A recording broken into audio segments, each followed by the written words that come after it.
Welcome back. We are moving the Bay Area forward this morning into the next budget year, and Mayor Matt Mahan of San Jose joining us this morning. You expect to present your budget to the City Council, and there's a pretty big gap. Some of your citizens are probably not going to like it a lot because there's about a $52 billion shortfall for next year. So let's talk about the reason why there's that shortfall. Sure. Well, Chris, good morning. Thanks for having me. Like the state of California and our county, we've seen slowing revenue. And so we do see a shortfall. The true deficit is actually only about $5 million.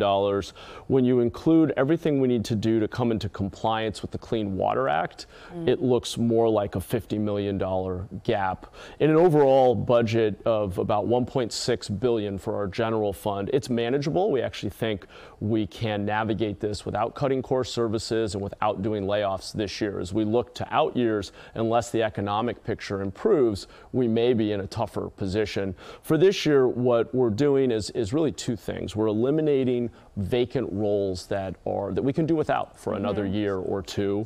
And we're being more flexible in our use of Measure E funds. We're shifting dollars to more urgent needs. Top of the list is getting people out of our waterways, out of tent encampments faster into basic shelter.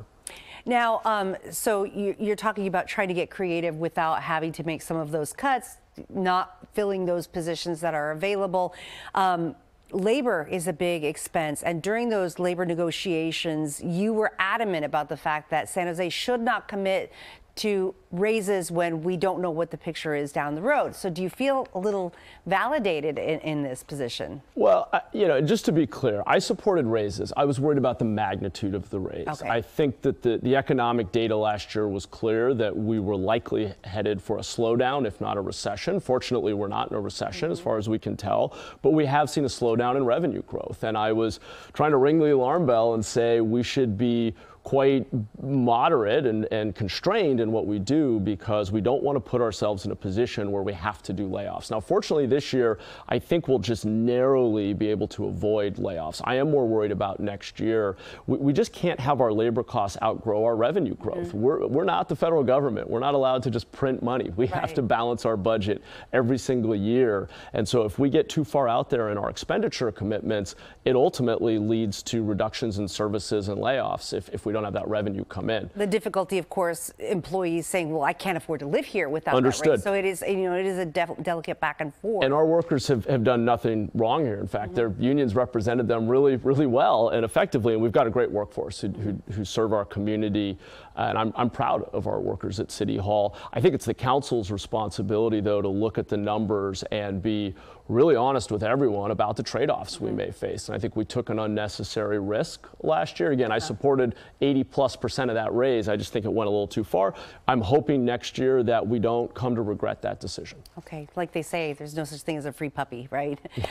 So, people in San Jose, and I'm one of them, I am one of your residents, you talk to people and the issues are about the effects of homelessness, the effects of the affordability crisis for housing. How do you address those really big, high dollar items when you're also dealing with a budget that is shrinking? Yeah, absolutely. It's homelessness, crime, and cost of living, largely the cost of housing. Those are the big three I hear over and over again. And the answer is to be focused on those things and not try to spread ourselves so thinly that we're trying to be everything to everyone. And it's being more innovative and efficient with our dollars. Let me give you a couple of examples. On public safety, we've begun using technology more to address the fact that we have low staffing levels. Now, we're committed to continuing to hire police officers and grow our department, but we're also investing in automatic license plate readers, automated speed safety cameras, tools that just on the license plate readers will recover $3 million worth of stolen vehicles this year alone. That's a tool we didn't have a few years ago. On homelessness, look, the bottom line is we have to comply with the Clean Water Act. We have an environmental mandate in addition to what I would argue is an ethical imperative to get people off the streets into basic shelter connected to services like job training and drug treatment. We can't do that the way that we've been trying to. It's too slow, it's too expensive. We've got to build basic, dignified shelter, and when it's available, we need to require that people come indoors and get stabilized and have access to those services. So I'm sure that you are watching for that decision coming out of the Supreme Court, which would say if we offer you an option other than the streets, then we can ticket you if you don't take that. Cities need the tools to be able to compel people to come indoors. I don't think that camping should simply be a choice or an option in a complicated, dense, busy city like San Jose. That being said, we also have a responsibility for providing, at a minimum, basic, dignified, safe shelter and access to supportive services. Sure.